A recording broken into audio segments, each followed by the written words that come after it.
At the midway point of the 2013-2014 season, the Appalachian State wrestling team sits with a 4-6 record and a 1-2 record in conference competition.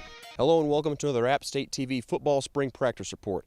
I'm Karl Anderson reporting from Kid Brewer Stadium, where the Mountaineers are back on the field after a day off following their first big scrimmage of the offseason.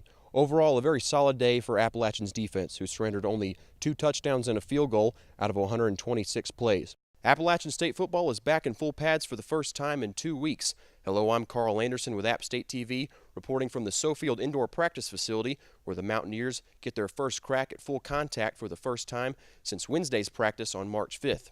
On that day, Appalachian held a brief 70-play scrimmage over the final 3 periods of practice. We caught up with head coach Scott Satterfield to get his take on Appalachian's first scrimmage.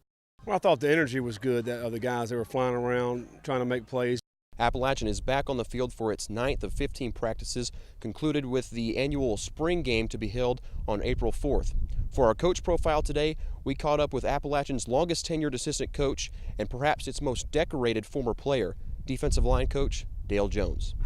Entering his 19th season with the Black and Gold, defensive assistant Dale Jones is by far Appalachian's most veteran assistant on staff, having joined the team in 1996.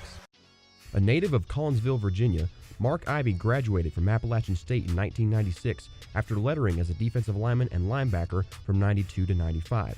Always been in love with the Mountaineers and been in love with this place.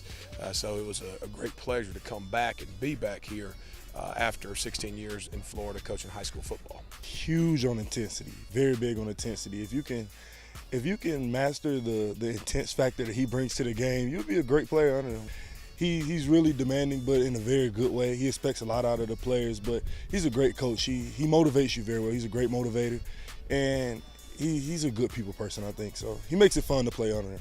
Foster made his way to the mountaintop in 2012, and during his first 2 seasons with the Mountaineers, Foster developed 2 backfield studs with Stephen Miller in 2012 and Marcus Cox in 2013. Well, the biggest thing is, when Coach Satterfield came back, to be the offensive coordinator, a lot of them guys went over, to Western Carolina, so I was fortunate enough for him to give me a chance. And the biggest thing that really drew him to me is just the crowd, just the excitement, people who love football, the community, the town. And so it was a great opportunity for me to advance in my career. I'm more of a passing quarterback, and I feel like I could do great things in this kind of offense. That was something I noticed when I was breaking down your tape. You have a very strong pocket presence, good footwork, cannon arm, and good accuracy as well.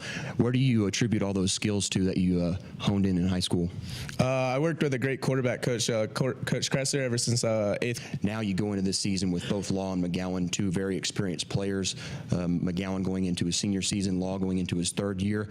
And so when we bring in guys like Devin Stringer here and the other 3 that we signed, now you have a lot more depth in addition to what we brought in last year. You can never have too many linebackers, and I think it's going to be one of the stronger positions on the defense this year. This may sound like a foolish question, but when you have the experience of another season behind you, how much does that really improve or build your confidence for the season that lies ahead in what you've learned, perhaps the mistakes that you've made? What do you gain off of that to take forward with you? Well, it's huge. It's absolutely huge. And the game starts to slow down for a player as you move on throughout your career. I'm sure Devin's going to find out really soon when we get started in spring ball that things start to kind of flow together and they start to compound as far as the difficulty in adding the install and the blitz packages and coverages and things of that nature. You almost have to wipe the slate completely clean as far as what you learned in high school, because the terminology may be similar, but it's a totally different concept and it's much more complicated. So for John and for Brandon, the experience that they were able to gain this past season will be absolutely vital for next year.